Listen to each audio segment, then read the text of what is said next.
Well, welcome back to our lectures through Intro to Christianity. My name is Professor Kraus, and today we are going to be looking at two specific ideas, forgiveness and pride. And both forgiveness and pride play a central role in understanding the way Christians should live. And since we are finishing up our look at Christian morality, those principles of how Christians should live and right and wrong, forgiveness and pride are two of the most essential ideas to understand in the Christian faith. Let me open with prayer. Father, thank you for the chance to teach on these two very important subjects. And I pray that you'd give us grace to understand, you'd give us ears to hear, so that as we wrestle with the ideas of what it means to forgive and what it means to understand and reject pride, Lord, we would better understand what they mean and why they are important. And so, Lord, help me as a professor to teach this material well. Give the students the ability to understand it well and remember it. In Jesus' name we pray. Amen. All right, so let's start with forgiveness. Now, forgiveness is a phrase that's thrown around. It's often misunderstood, though, even by Christians. C.S. Lewis, some of his best quotes is focused on forgiveness. And so, for example, everyone says forgiveness is a lovely idea until they have something to forgive. Shows the difficulty in forgiving, even though we want to be forgiven ourselves. He says it is not that people think that forgiveness is too high and difficult a virtue, is that they think it hateful and contemptible. Again, how difficult it is for someone to call us or command us, as Christians believe, to forgive someone else who's hurt us. Finally, so apparently love your neighbor does not mean feel fond of him or find him attractive, which is a very important idea when we are trying to get at the core understanding of what forgiveness is and what it isn't.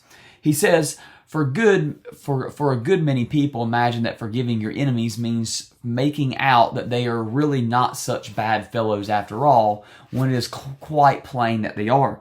One of the misunderstandings of what forgiveness is that people believe that when Christians talk about forgiving someone else, to forgive someone is to admit, well, you know what, it really wasn't that big of a deal, and so I'm going to let it slide.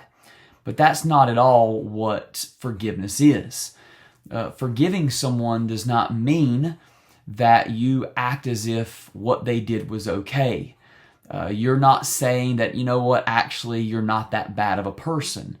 Instead, you can simultaneously be saying what you did was horrible, you're a horrible person, but I'm not going to count you as guilty any longer. I will no longer bring up your wrongdoing. I'm moving on.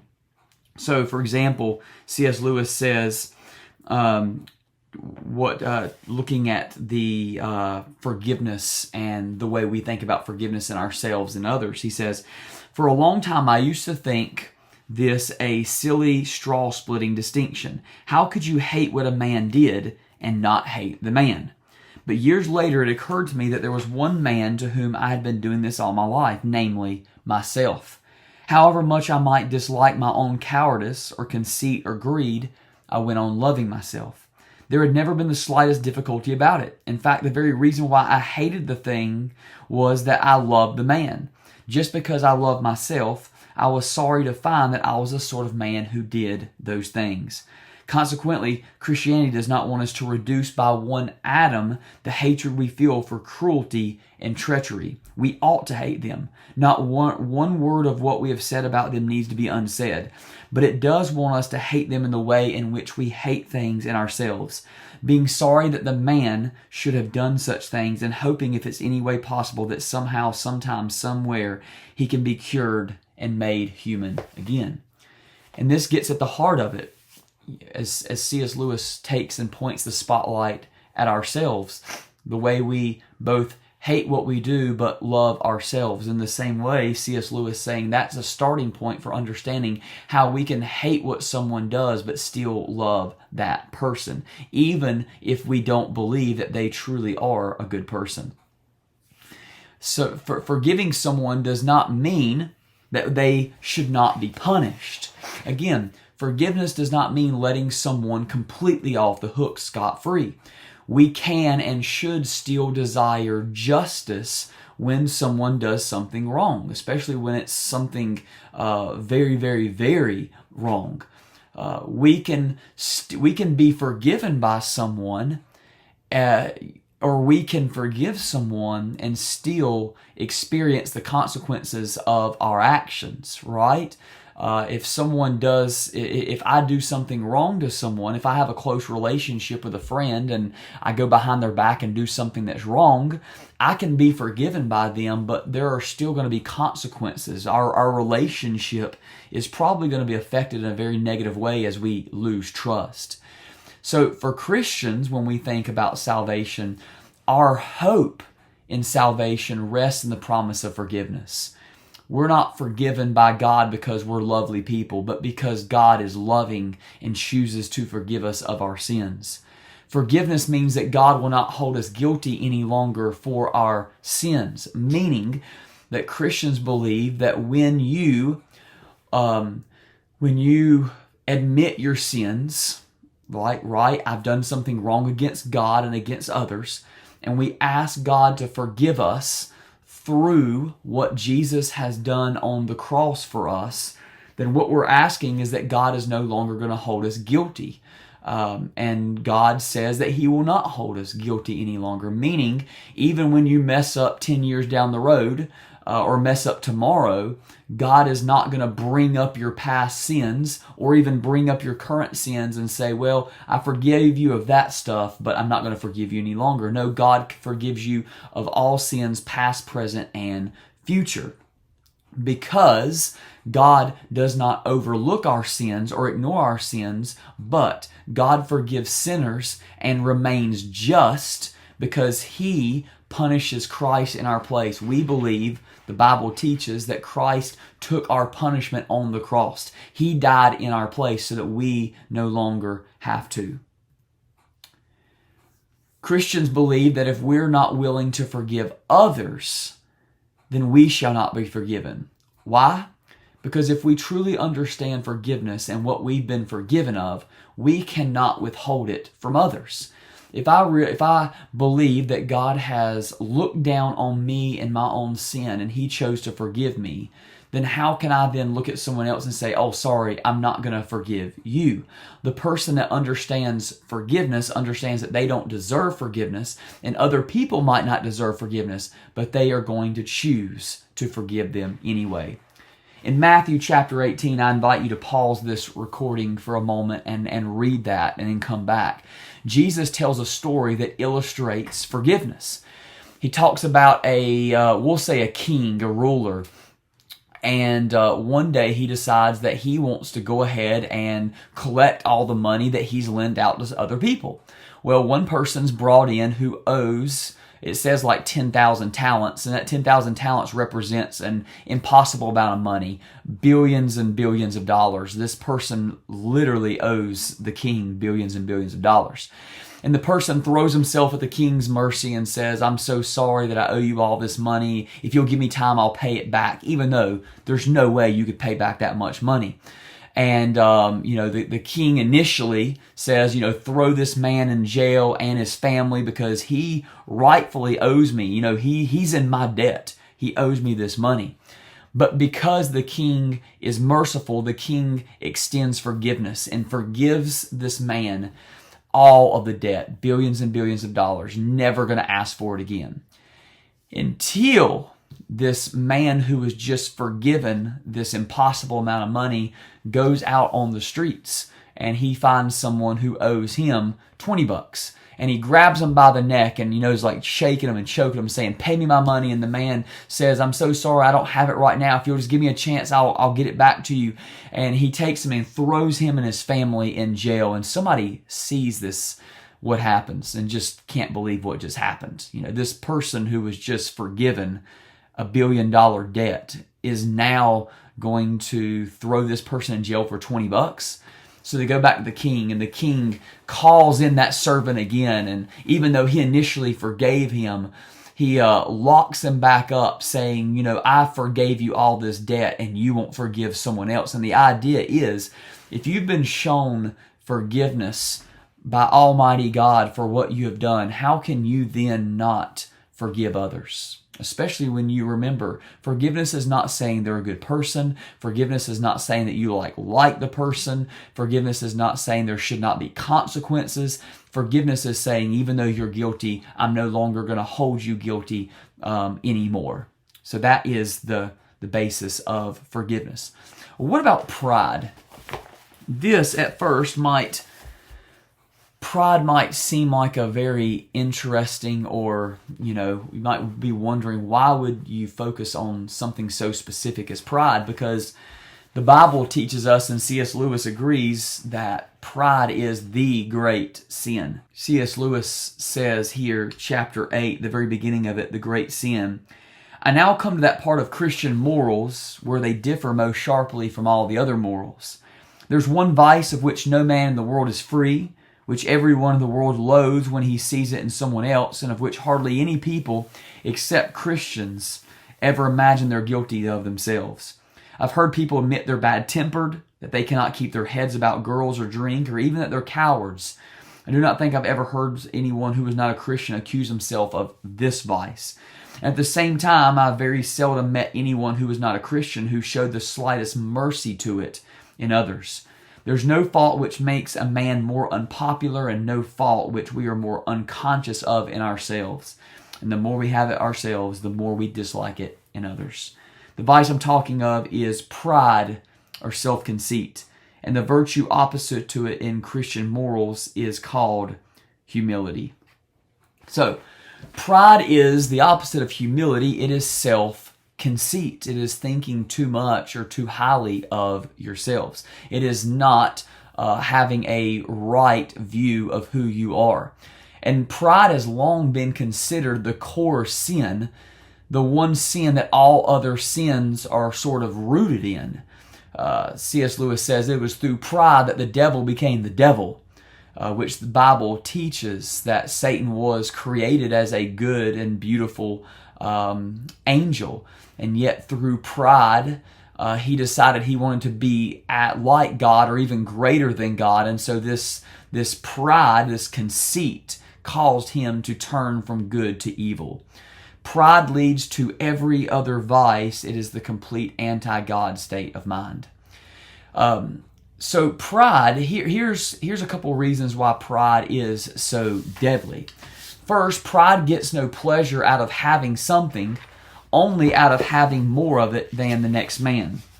C.S. Lewis says, "We say that people are proud of being rich or clever or good-looking, but they're not. They are proud of being richer or cleverer or better looking than others. If everyone else became equally rich or clever or good looking, there would be nothing to be proud about. It is the comparison that makes you proud, the pleasure of being above the rest."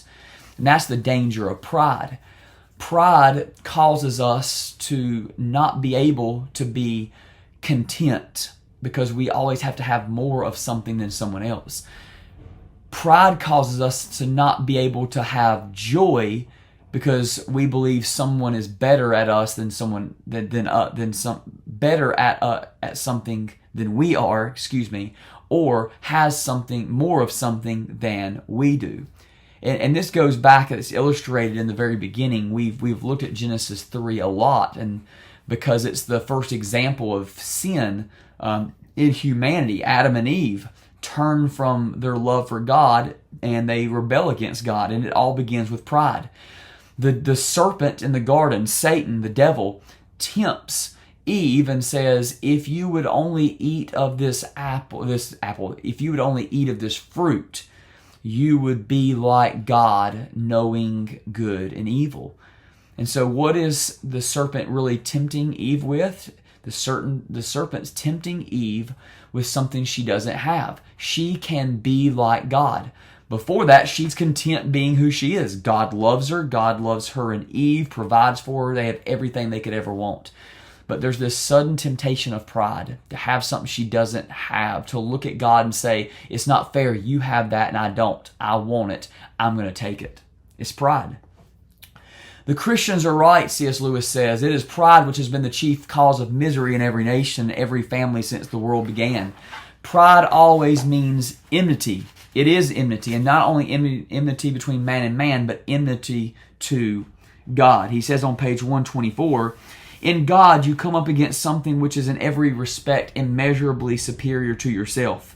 Unless you know God as that, and therefore know yourself as nothing in comparison, you do not know God at all. As long as you are proud, you cannot know God.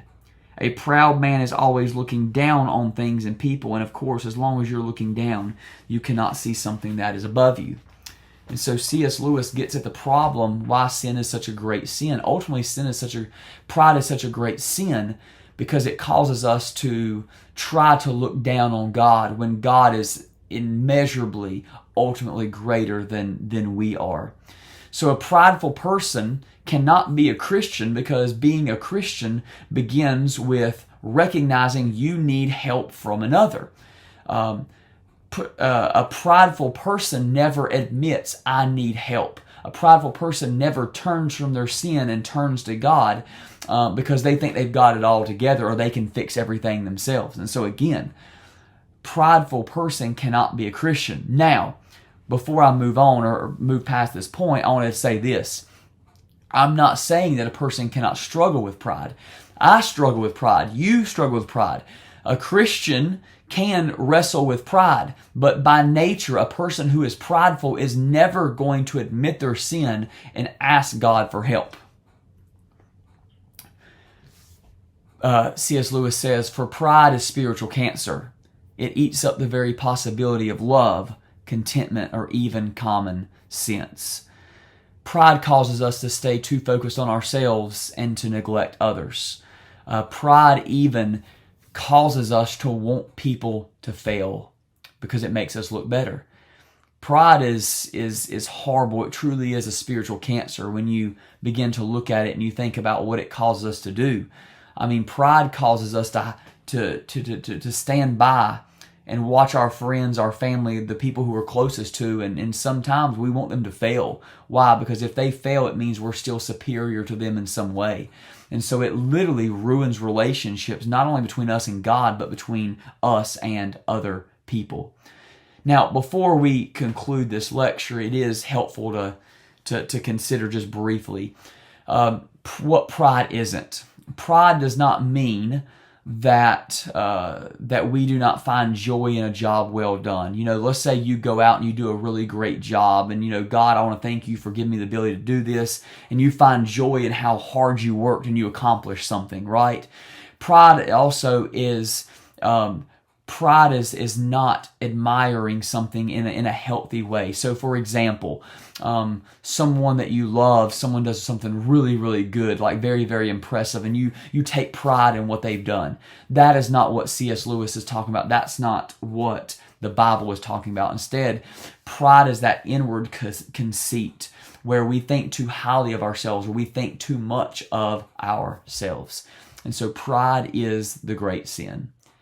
I hope this brief look at forgiveness and pride is helpful. Again, both forgiveness and pride are key in understanding what Christians believe about right and wrong. As Christians, we are called to forgive others because of the way God has forgiven us. As Christians, we are called to be humble, to think less of ourselves and more of others, and to reject pride. If you have any further feedback or anything I can answer, shoot me an email or post a comment in this under this lecture. God bless, and look forward to seeing you at the next lecture.